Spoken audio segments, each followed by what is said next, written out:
Romanos 5 dice que Dios muestra su amor por nosotros así, que cuando todavía éramos pecadores, Jesucristo murió por nosotros. Porque Él nos amó de tan grande manera, amamos a los demás. Esa es su iglesia, donde somos edificados y consolados, incorporados y restaurados, discipulados y enviados. Y aquí es donde inicia, porque en todo lugar donde vayamos, toda persona debe conocer las buenas nuevas. Por eso predicamos en todo tiempo, agradecidos con su fidelidad. Le buscamos porque lo necesitamos, en comunión con su palabra en obediencia, mostrando ese amor que recibimos. Ahora, enviamos por los perdidos. Esta es la vida eterna, que te conozcan a ti, el único Dios verdadero.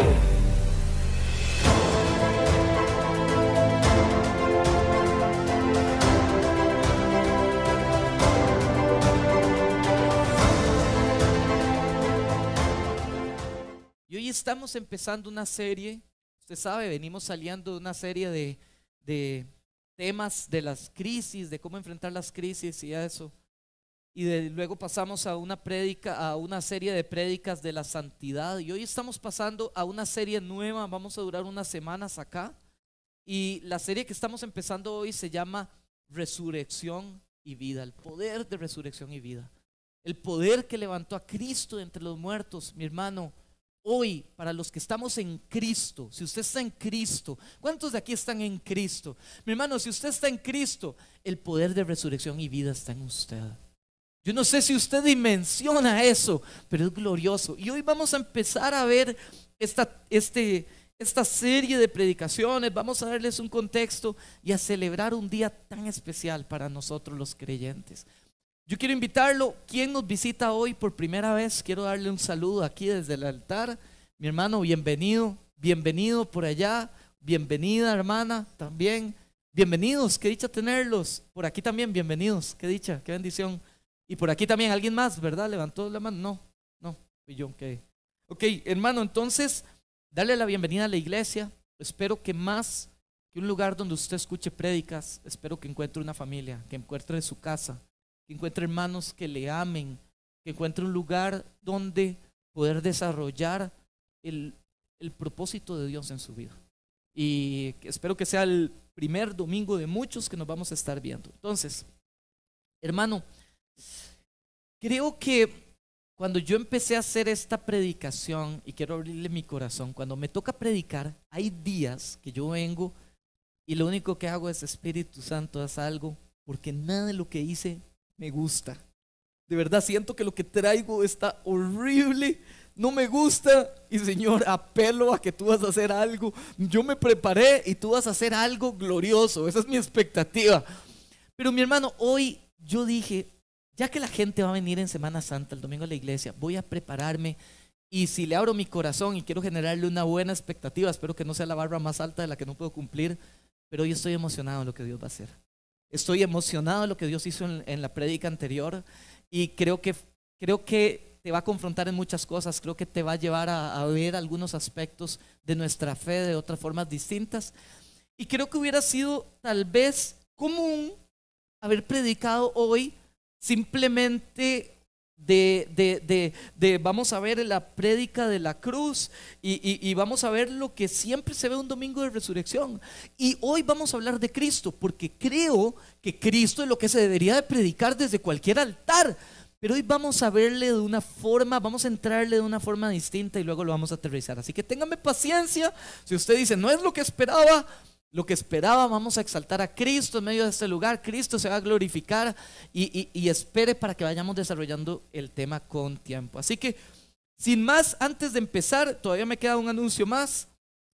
A mí me gustaría dejar una premisa antes de pasar a la prédica, y es esta: la vida, muerte y resurrección de Cristo son hechos reconocidos como hechos históricamente validados por cualquier científico, cristiano o no cristiano, hermano.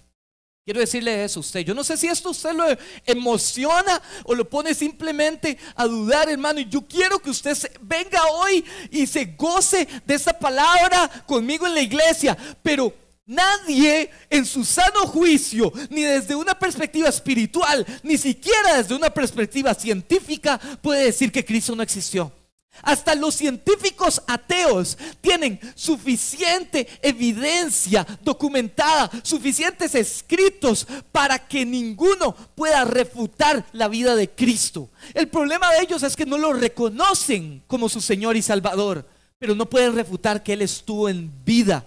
No hay más formas, más evidencias de poder documentar cómo Cristo vino a la tierra, vivió, enseñó, estuvo en los lugares de estuvo y resucitó. Y yo quiero decirle esto, hermano: el poder de un milagro va relacionado al contexto del milagro. ¿Qué le estoy diciendo? Jesús fue crucificado por una razón primordialmente, porque Jesús fue perfecto, no falló en nada, no estuvo en contra de la ley en nada, y fue crucificado por una razón: por proclamarse el Hijo de Dios. Y el pueblo judío lo agarró como un blasfemo y lo crucificó en una cruz por haber dicho esa afirmación. Y si usted se va al hecho contextual de que una persona se proclame hijo de Dios, la muerte que merecía era cruz. Pero cuando ese hombre se levanta de entre los muertos, cuando Dios se levanta entre los muertos, Jesús, 100% hombre, 100% Dios, se levanta de entre los muertos, hermano. Lo que el Señor está haciendo, el Padre está reivindicando y diciendo: lo que ese hijo decía era cierto, era real. Nadie puede decir lo contrario, porque aquel que todos tacharon de mentiroso afirmó algo que merecía muerte, pero hizo lo que nadie pensaba que iba a suceder. Se levantó entre los muertos, levantó al que se autoproclamaba hijo de Dios. Y mi hermano, nadie en su sano juicio sigue a un hombre basado en un ideal que es mentira, sabiendo que el final de sus días iba a ser una muerte horrible, una muerte dolorosa. Y todos los discípulos de los discípulos, para cuando usted estudie historia de la iglesia, murieron de formas espantosas. Y ninguno, mi hermano, porque la mentira se confronta hasta el punto donde usted se ve cara a cara con que su vida o su condición de vida puede cambiar y usted puede morir a causa de esa mentira ahí. O usted dice la verdad o usted muere por un ideal que usted está totalmente convencido que se dio. Y cuando usted ve que el 100% de sus seguidores en esa época morían antes que denigrar el que ellos eran seguidores de Cristo, hace vernos que la resurrección es un hecho completo. Hermano, es un hecho científico, histórico. Pero lo importante aquí es ver si la resurrección ha sido un hecho tangible en tu propia vida. Y por eso tenemos que empezar a hablar de esto. Así que quiero invitarlo al texto base, Éxodo capítulo 17. Vamos a ir del versículo 1 al 7. Quiero invitarlo a que vaya, léalo conmigo. Hoy vamos a estar en ese texto. Y vamos a leer una historia que creo yo que pocos hemos leído, que pocos han leído. Dice versículo 1: toda la congregación de los hijos de Israel partió del desierto de Sin por sus jornadas conforme al mandamiento de Jehová y acamparon en Refidim, y no había agua para que el pueblo bebiese. Y lo voy a meter un momentito en contexto. Era el mismo pueblo de Israel que acababa de salir de Egipto, que sus enemigos quedaron ahogados en medio del milagro que Dios hizo de partir el mar y pasar en medio del mar. Ellos quedaron desechados en ese momento y ellos entran al desierto, empiezan a caminar en el desierto. Y ellos llegan a este punto donde ellos tenían sed. Estaban pasando días de días en el desierto. Y el Señor, y ahí es una parte clave de hoy, mi hermano, y ocupo que esté pilas conmigo. Y el Señor los había llevado a ese lugar donde ellos tenían sed. Y ellos entran a ese lugar Y el Señor los lleva ahí. Y dice el versículo 2: y altercó el pueblo, se quejó, le hizo bronca y dijeron: danos agua para que bebamos. Y Moisés les dijo: ¿por qué pelean conmigo? ¿Por qué tientan a Dios? ¿Por qué ponen a prueba al Señor? ¿Por qué no confían en la suficiencia de Dios? Versículo 3: así que el pueblo tuvo allí sed y murmuró contra Moisés, y se quejó contra Moisés y habló mal de su líder y dijo: ¿por qué nos hiciste subir de Egipto para matarnos de sed a nosotros, a nuestros hijos y a nuestros ganados? Entonces clamó Moisés a Jehová diciendo: ¿qué haré con este pueblo? De aquí a poco me van a apedrear. ¿Qué voy a hacer con ellos? Estoy cansado de escuchar sus quejas. Versículo 5: y Jehová dijo a Moisés: pasa delante del pueblo y toma contigo de los ancianos de Israel, y toma también en tu mano tu vara con que golpeaste el río, y ve, y he aquí que yo estaré delante de ti allí sobre la peña, sobre la piedra de Horeb, y golpeará la piedra y saldrá de ella agua y beberá el pueblo. Y Moisés lo hizo así en presencia de los ancianos de Israel, y llamó el nombre de este lugar Masá y Meribá, por la rencilla de los hijos de Israel y porque tentaron a Jehová diciendo: ¿está pues Jehová entre nosotros o no? Mi hermano, a veces confundimos este texto. Este no es el texto donde Moisés viene y el Señor le dice: háblale a la piedra, y golpea la piedra, y el Señor viene y castiga a Moisés. Este no es el texto en el que estamos, sino que anteriormente ya el Señor le había hablado a este hombre y había hecho el milagro de hacer brotar agua de en medio de una piedra para satisfacer la necesidad de su pueblo. Y yo creo que hay muchos, y yo le haría la pregunta a usted, mi hermano: ¿había leído alguna vez esa historia? ¿De verdad? Alguien que pueda levantar su mano que diga: sí, yo la he leído. Ok, poquitos. Creo que hay mucho que vamos a aprender de esto, hermano. Creo que lo primero, versículo 1: Dios en soberanía te puede llevar a un lugar sin agua. Hermano, Dios en soberanía te puede llevar a un lugar sin agua.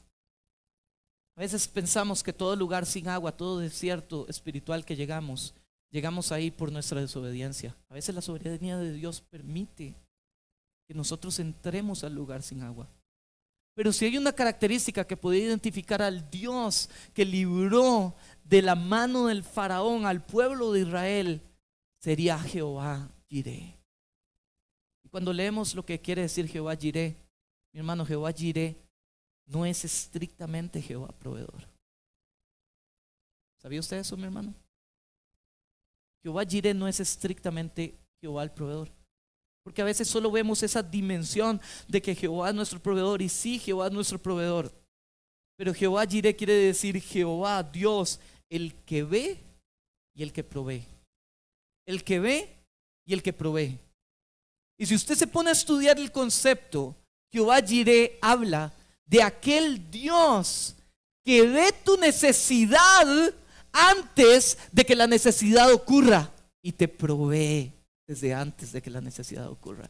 Yo no sé si esto a usted le viene a revolucionar un poco el concepto de Dios, pero Dios no solo es omnipotente, hermano. Dios no solo tiene la capacidad de responder en el medio donde usted está en crisis, donde usted dice ocupa ayuda y Dios responde, porque Dios no es solo aquel que reacciona. Dios es un padre que te cuida. Quiere decir que Dios desde antes de tu necesidad ya Dios había provisto porque sabía que ibas a ocupar. Esto describe un Dios omnipotente y a la vez omnisciente. Dios sabe que vas a tener necesidad. Y quizá hoy estás en medio de un desierto donde ocupas agua. Pero como Dios abrió la puerta para que entraras, mi hermano, ya Dios abrió la puerta de salida para que salieras. Yo no sé si usted está conmigo, hermano, si usted está entendiendo lo que Dios puede llegar a hacer, pero es lo mismo que pasó a Abraham, hermano. Cuando el Señor le dice a Abraham: Abraham, yo quiero que sacrifiques a tu hijo, el Señor había provisto cordero para el momento donde Abraham llegara a la montaña. No fue en el momento, fue desde antes. Porque es Jehová el que te ve, el que sabe lo que estás pasando, el que comprende que vas a tener necesidad y el que desde antes de que tú tengas necesidad ya había provisto, aunque tú no lo veas, en medio del desierto. Así que versículo 2 y 3, ellos vienen y se quejan, pero ellos no se quejan del poder de Dios, porque ellos habían experimentado de primera mano el poder de Dios. Ellos habían visto cómo el poder de Dios los había librado de sus enemigos, cómo el poder de Dios a través de milagros los había sacado de un lugar donde ellos pensaban que era imposible salir. Ellos habían experimentado cruzar el mar, ellos habían visto el poder de Dios obrando. Pero aquí viene lo preocupante, hermano. Ellos no pusieron en tela de duda el poder de Dios, pero pusieron en tela de duda la bondad de Dios. Y creo que a veces cuando estamos en prueba, quizás sabemos que Dios nos puede sacar, pero empezamos a dudar si Dios nos quiere sacar, si Dios quiere que nosotros salgamos. Porque a veces nos sentimos no dignos, a veces nos sentimos no aptos, a veces sentimos que Padre no nos ama suficiente, que entonces Dios no quiere obrar en nosotros, no quiere vernos triunfar. Y el Señor tal vez, y es como cuando la gente ora por sanidad. Yo quiero decirle, mi hermano, si usted ora un día por sanidad, ore por sanidad, y si no se sana, siga orando. No deje de orar, no desista. Y tal vez la voluntad de Dios es que usted esté así y Dios se glorificará, porque los milagros de Dios se caracterizan porque glorifican siempre a Jesús. Ningún milagro de Dios es para nuestro beneficio propio, es para gloriarse a Él. Por eso, hermano, cuando usted reciba un milagro, testifique. Porque solo testificando usted lleva gloria al que gloria merece. Así que quizás en esta situación ellos empezaron a dar cuenta o empezaron a dudar y dijeron, quizá Dios no es tan bueno. Quizá Dios quiere que perezcamos aquí en el desierto. Quizá era mejor que nos quedáramos en Egipto. La siguiente parte es el versículo 4 al 6. Que nos muestra que la paciencia de Dios es grande y no ha cesado. ¿Usted cree que estos hombres merecían recibir agua? Después de haber visto lo que vieron, después de haber experimentado lo que experimentaron, después de haber sido los depositarios de ver de primera mano la gracia y el poder de Dios, ¿merecían el perdón de Dios y que Dios les diera agua? ¿O merecían perecer ahí en el desierto? Pues para Moisés estaba harto. ¿Qué voy a hacer con estos? La paciencia del hombre se había acabado. Quizá la paciencia del hombre ya se acabó con usted. Quizá su propia paciencia con usted ya se acabó. Pero hay uno mayor. Hay uno que te ama más. Hay uno que todavía tiene paciencia. Hay uno que todavía cree en ti. Hay uno que cree que lo puedes hacer mejor. Hay uno que cree que te vas a levantar. Hay uno que te está extendiendo el brazo y te dice, tómalo. La paciencia de Dios fue grande. Y Dios empieza a obrar un milagro. Y quiero que se devuelva el texto conmigo para entenderlo. 4 características que hablan de cómo son los milagros de Dios. Versículo 5. Y Jehová le dijo a Moisés, pasa con este pueblo. Y Jehová le dijo a Moisés, pasa delante del pueblo y toma contigo de los ancianos de Israel. Característica número 1. Los milagros de Dios se ejecutan en público, delante del pueblo. ¿Sabe por qué, hermano? Por lo mismo que le comentaba ahora más tarde, de por qué es importante de que los días de testimonio usted pase y cuente el testimonio. Porque muchos, cuando yo les digo, mi hermano, cuente eso, es que me da vergüenza. Derek, los milagros de Dios se cuentan en público, como este milagro se hizo en público, porque cuando usted lo lleva a lo público y lo saca de lo privado, usted deja de darle gloria a Dios a lo que la persona, o deja de darle importancia a lo que la persona piensa que pudo haber pasado en su vida, y usted empieza a darle gloria a la realidad de lo que pasó en su vida. El que te dio el trabajo no fue tus skills o tu currículum, fue la gloria de Dios, fue el poder de Dios. El que te sacó de la enfermedad no fue que también lo hizo el doctor, fue la mano de Dios operando a través de una persona o Dios mismo operando en tu vida directamente. El poder de Dios, el milagro de Dios sucede en público, porque en público se le da gloria al que gloria merece. Hermano, número 2. Y pasa contigo, toma contigo de los ancianos de Israel. Los milagros de Dios son milagros probados. Y no había Biblia en ese momento. Ni siquiera había recibido las tablas de la ley. Los iba a recibir más adelante.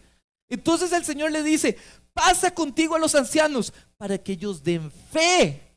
Que esto no fue algo planeado, sino que den fe de que esto fue algo que solo Jehová pudo haber hecho, mi hermano. Hoy yo, cuando alguien me llama para orar, lo primero que yo le digo es: oremos por sanidad, con todo gusto. Y después de orar por sanidad, yo le digo: pruebe si Dios lo sanó. Ya. Pruebe. Porque el milagro de Dios tiene que ser probado. Tiene que ser probado. La palabra que viene de Dios tiene que ser probado. Por la palabra de Dios o por la confirmación de alguna forma de Dios, pero tiene que ser probado. Hoy tenemos la forma de comprobar. Si alguien nos da una palabra, podemos comprobar si esa palabra proviene de Dios, si esa palabra se alinea a la naturaleza y a la voluntad del Padre. Mi hermano, permita que sus testimonios sean probados, porque a la hora de ser probado, lo que la gente puede decir es: wow, eso solo pudo haber hecho Jehová. Solo Jehová pudo haber hecho eso. Característica número 3. Y toma también en tu mano tu vara, con que golpeas el río, y ve. La vara habla de continuidad.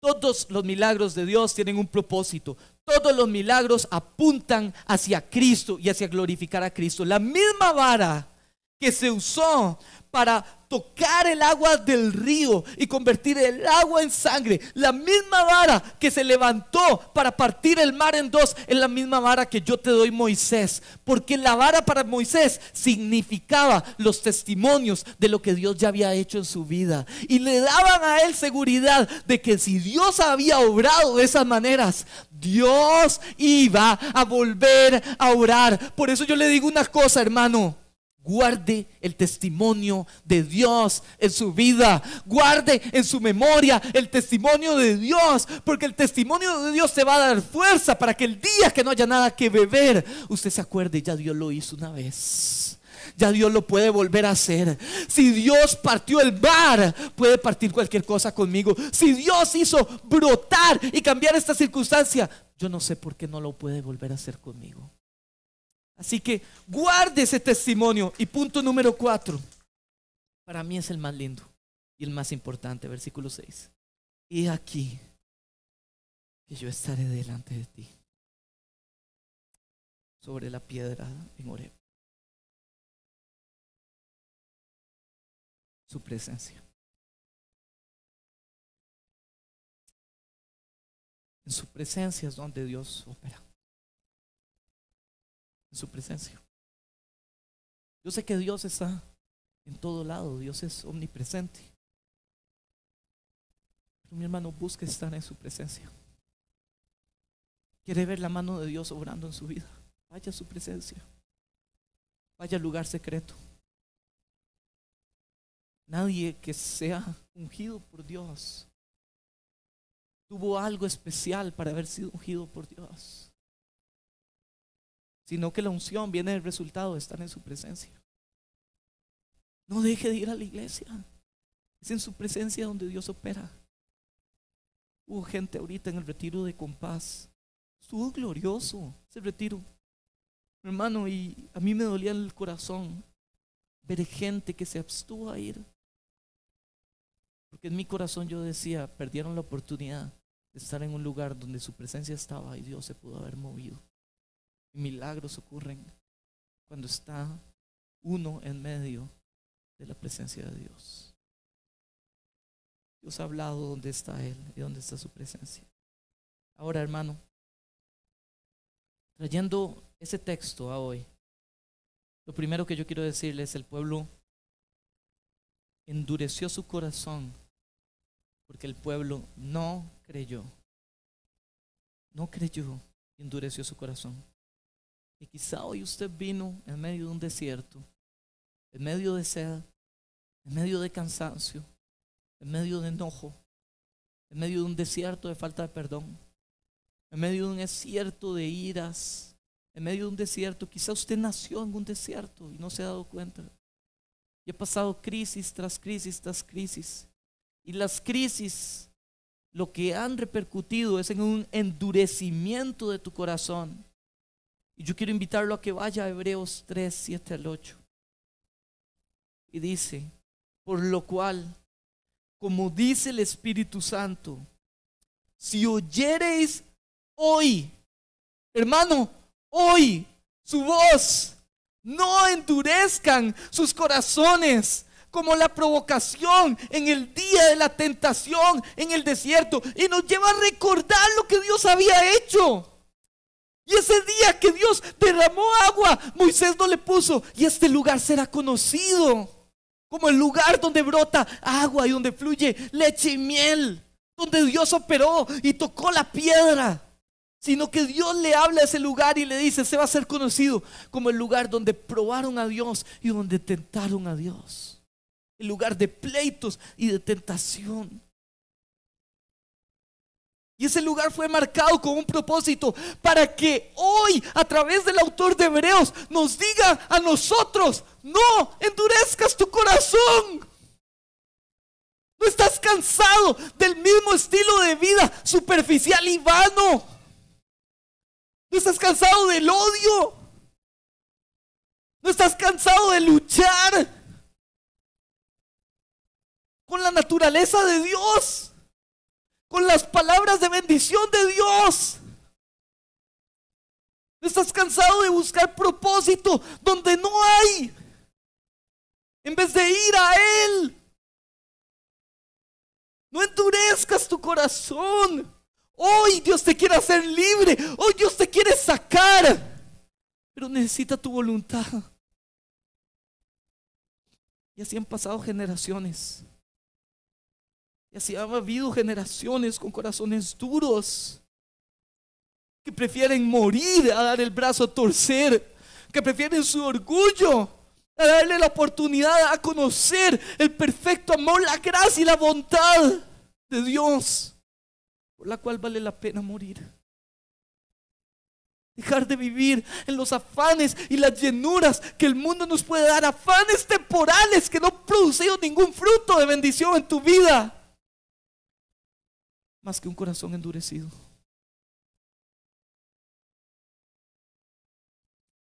Porque para el que verdaderamente conoce a Dios, el que verdaderamente conoce el carácter de Dios, entra a la crisis sabiendo que la crisis produce fortaleza. Porque cuando usted confía en Dios, usted sabe que el que lo metió lo va a sacar. Cuando usted confía en Dios, usted sabe que usted puede estar en la peor situación, pero Dios no va a dejar que toques fondo. Hermano, está conmigo. Dios no va a dejar que usted toque fondo. Dios no te va a desamparar en medio de la crisis. Dios no va a dejar que te hundas. Dios no va a dejar que te mueras. No va a dejar eso. Te va a empezar a tocar y vida va a empezar a brotar de ti. Pero mi hermano, tienes que creerle. Y solo le crees cuando conoces la naturaleza de Dios, cuando sé quién es Dios, cuando sé que es bueno, cuando puedo decir: Dios es bueno en medio de mi prueba, cuando puedo venir a la iglesia y nada me hace estar aquí, pero paso al frente y levanto mis manos. Cuando puedo hoy no tener nada y del medio bollo de pan que tengo lo reparto, estoy manifestando que confío en que aquel que me llevó a esta circunstancia me llevó porque me ama. Y aunque hoy quede sin nada, de la nada Dios va a hacer que algo brote. Así que a veces abusamos de la paciencia de Dios, y yo predico mucho de esto. No abuses del amor de Dios, no abuses del amor de Dios. Dios es amor, pero también Dios es justicia. Pero hoy yo quiero darte un mensaje diferente. Mi hermano, no abuse de la justicia de Dios, porque Dios también es bondad. Y Dios puede amarte aunque no sientas que lo merezcas. ¿Cuántas veces no he visto gente que viene a la iglesia y dice, no merezco a Dios? He hecho todo mal. No merezco estar ahí. No merezco ser perdonado.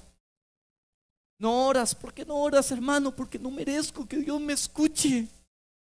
Y apelamos al juicio de Dios y creemos que Dios simplemente va a venir con vara, porque quizás fuimos criados con vara. Y dejamos de conocer al Dios que verdaderamente nos ama. Romanos 3, 25 y 26 dice: a quien Dios puso como propiciación, como sacrificio, por medio de la fe en su sangre, para manifestar su justicia, a causa de haber pasado por alto en su paciencia los pecados pasados de nosotros, con la mira de manifestar en este tiempo su justicia, a fin de que Él sea el justo y el que justifica al que es de la fe de Jesús, porque su justicia fue cumplida. Mi hermano, todo pecado va a ser pagado. Señor es justo. Dios no va a dejar pasar ni el menor pecado. Dios lo va a dejar pasar por alto. Pero hay dos formas en cómo el pecado se paga: con la condenación en el lago de fuego eterna, o en la cruz del Calvario. Y tú escoges cómo pagas tu pecado: en el lago de fuego eterno, o ya fue entregado en la cruz del Calvario, clavado ahí. Y hoy ya no nos toca a nosotros apelar a la justicia de Dios, porque la justicia de Dios ya opera en nosotros. Fuimos hechos justificados.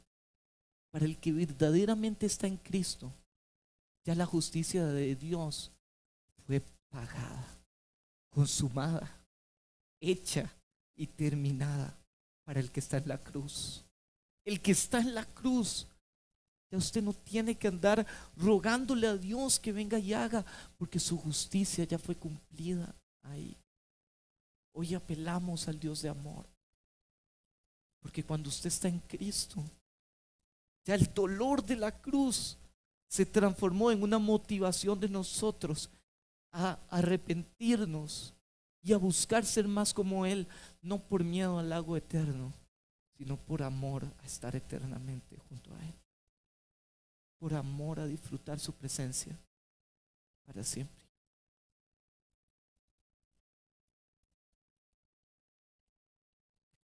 Para los resucitados, ya fuimos justificados.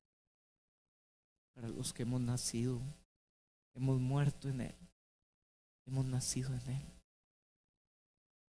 Horeb es la montaña Sinaí, el monte Sinaí, el monte de las tablas, el monte de donde brotó agua con el golpe de la piedra. Mi hermano, pero Números 20 habla la otra historia, y los de alabanza pueden ir pasando. ¿Cuál es la otra historia? En Números 20 viene el pueblo, después de haber caminado años y ya de estar cerca de la tierra prometida. El pueblo, ya estando casi entrando, vuelve a quejarse, vuelve a la misma montaña, vuelve al mismo lugar donde había estado anteriormente y Dios había hecho brotar, y le dice a Moisés: Moisés, danos que beber. Y Moisés viene y Dios viene y le da una instrucción a Moisés y le dice: Moisés, háblale a la piedra y de la piedra va a brotar agua. Esta vez háblale y deja que brote agua. Yo quiero decirle, esa piedra tenía una importancia suprema para usted y yo como cristianos. 1 Corintios 10:4 dice: y todos bebieron la misma bebida espiritual, porque bebían de la roca espiritual que les seguía donde ellos iban, y la roca era Cristo. Cristo. Y usted verá a través de la palabra que hay un montón de relaciones entre Cristo y la roca. Y algo el Señor nos estaba hablando a través de esa historia. Y Moisés vino, y usted ha leído la historia. Moisés viene y vuelve a golpear con su vara la roca, y de la roca vuelve a brotar agua. Pero el Señor le dice: Moisés, algo hiciste mal. Ya tú no vas a entrar a la tierra prometida porque no fuiste obediente. Y yo creo que hay dos cosas que podemos concluir de esto. Primero, porque yo creo que a veces nosotros decimos: wow, fue Dios muy fuerte con Moisés. Moisés fue un gran hombre de Dios, fue obediente en todo lo que él hacía. ¿Por qué el Señor no le permitió entrar a la tierra prometida? Y hay mucho que el Señor habla a través de esto. Y creo que lo primero es: no hay un pecado grande o pequeño. Todo pecado, mi hermano, va a ser pagado. Y Moisés fue desobediente, y la desobediencia se paga donde se cierra el acceso a la tierra prometida. Y yo le quiero decir una cosa, mi hermano: Moisés está en el cielo. Probablemente la persona más reconocida del Antiguo Testamento fue Moisés. Y Moisés está en el cielo, pero el Señor no le permitió continuar porque Moisés no fue obediente, y la desobediencia trae consecuencias en nuestra vida. Pero lo número dos, y yo creo que lo más importante, por lo menos en esta situación, es lo siguiente. Mi hermano, Dios había marcado un mensaje. La Biblia da un mensaje, y un mensaje que no admite error, y un mensaje que lleva una sola dirección, que apunta a Cristo y que no lleva a confusión. Y la primera vez, el primer milagro que leímos en Éxodo, es que el Señor le dice: golpea la roca, porque la roca, Cristo, iba a ser golpeado una vez y para siempre. Y de esa vez iba a brotar suficiente agua para llenar la necesidad de todo el pueblo que estaba en ese momento. Pero era una vez. Su sacrificio fue perfecto, fue único, irrepetible, total, completo y hecho. Y cuando Moisés viene y vuelve a golpear, el texto dice: y golpeó a Moisés 2 veces. Muchos teólogos comparten que dicen: y golpeó a Moisés 2 veces, porque la primera fue la primera vez que la golpeó en Horeb. Y esta segunda, el Señor le dice: no, porque yo no voy a traer confusión de mensaje a mi pueblo cuando lo lean años después.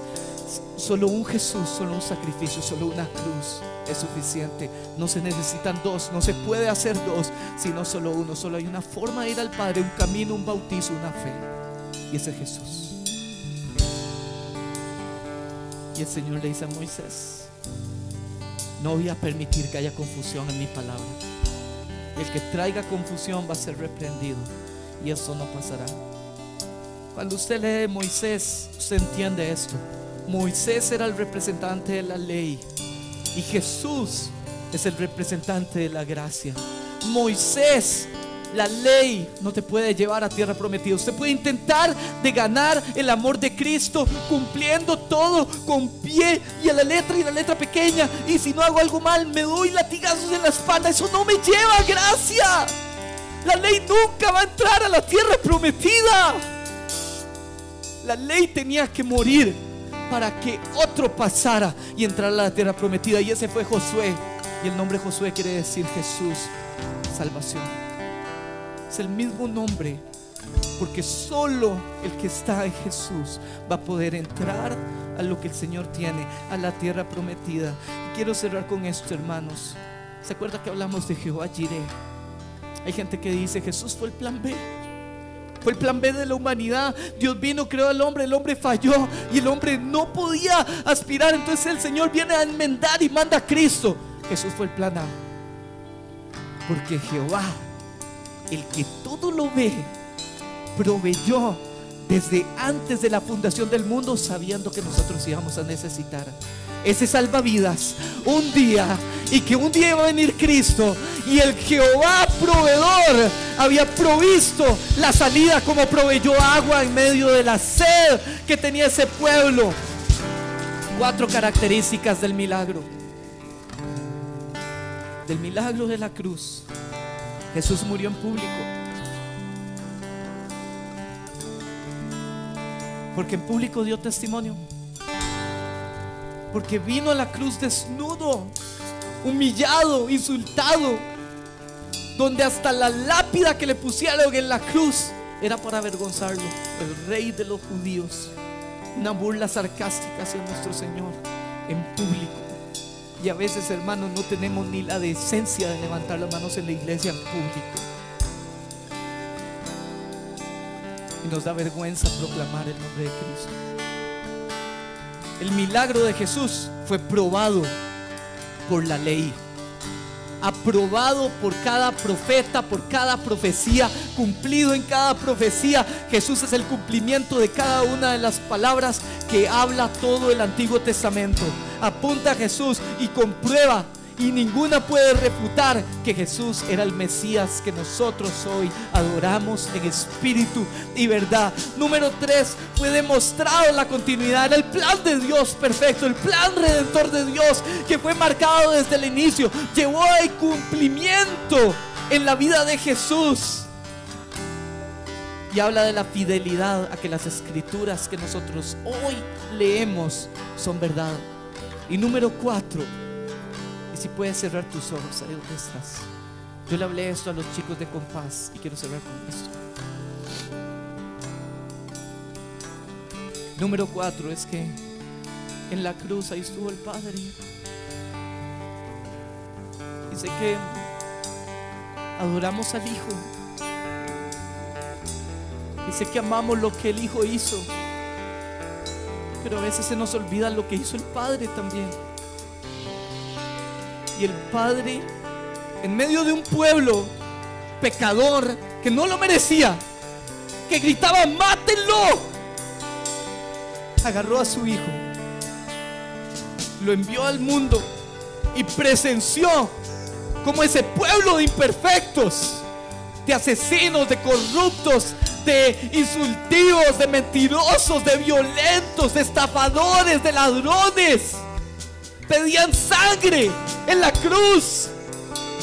Y el Padre mismo presenció. Y que un padre me puede entender, una madre me puede entender a su hijo siendo muerto en la cruz, porque el Padre se hizo presente en medio del milagro, con su corazón roto, pero a la vez con su corazón lleno de amor para la familia adoptiva que hoy somos usted y yo, que estamos en Cristo Jesús. ¿Tienes sed? ¿Estás cansado? ¿Necesitas perdón? ¿Necesitas beber el agua distinta que te lleva a salvación? El mejor regalo no es lo que Jesús te puede dar, es Jesús. Es el amado, es el que te acompaña, el que te sustenta, el que limpia tus lágrimas, el que te abraza cuando no hay nadie. Es el amado. Y hoy el amado se hace presente a este lugar y te dice: bebe, no volverás a tener sed. Bebe, bebe. Aquí estoy. Quiero resucitarte en este día. Poder de resurrección y vida. Te necesito. Bebe, ve a Cristo. Yo vine con una comisión: reconciliar a aquel que está lejos de Dios. Si usted hoy está lejos de Dios, si usted no está seguro de su salvación, si usted tiene dudas de su futuro, de su eternidad, yo quiero invitar a la iglesia que baje su mano un instante, ponga su mano en alto. Hoy es el día de reconciliación y el día donde, si te vuelves a Él, va a haber resurrección y vida. El día donde las respuestas están, si usted permite que no haya un corazón endurecido, está un corazón moldeable a Dios, que no te importa que hoy haya público, porque entiendes que el sacrificio de Él fue público para que públicamente lo confesaras. Si usted necesita hoy eso, ponga su mano bien en alto. Alguien se va a acercar a orar por usted. Ya, no voy a hacer 2 llamados, 3. Ya, deje su mano bien en alto y algún intercesor va a correr a orar por usted. Y hoy usted se va a ir y ríos de agua viva van a brotar de su corazón, van a brotar de su vida, y nunca más tendrás sed, jamás, nunca. No andarás más buscando propósito, no andarás más buscando regocijo en las cosas materiales, sino que vas a encontrar la satisfacción espiritual que solo Jesús puede darte. En el nombre de Jesús.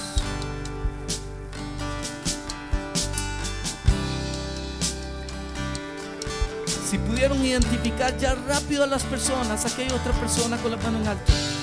Rápido, rápido a las personas, rápido, rápido, rápido. Vamos a empezar a ministrar este lugar. Pero si usted ya ha nacido de nuevo, usted está en Cristo y hoy estás gozoso del sacrificio que hizo el Cordero, del sacrificio que hizo el Señor inmerecido. Cuando yo fui ese que se quejó, cuando yo fui ese que lo maltrató, y que la gracia del Señor, que cubre multitud de errores, fue derramada sobre mí. Yo quiero invitarlo a que deje que la gente siga orando. Usted póngase de pie y empiece a adorar. Empiece a adorar al Señor. Ahí hay otra persona con la mano levantada, allá atrás. Salvación, salvación. Ora por salvación. Ora por salvación. Puedes adorar con nosotros. Levanta tu voz. Levanta tu voz. Mi hermano, quitémonos la vergüenza, quitémonos el estar rígidos en el Señor. Vamos, puedes hoy darle libertad. Puedes hoy decir: Espíritu Santo, haz lo que tú quieras. No te condiciono. No te condiciono.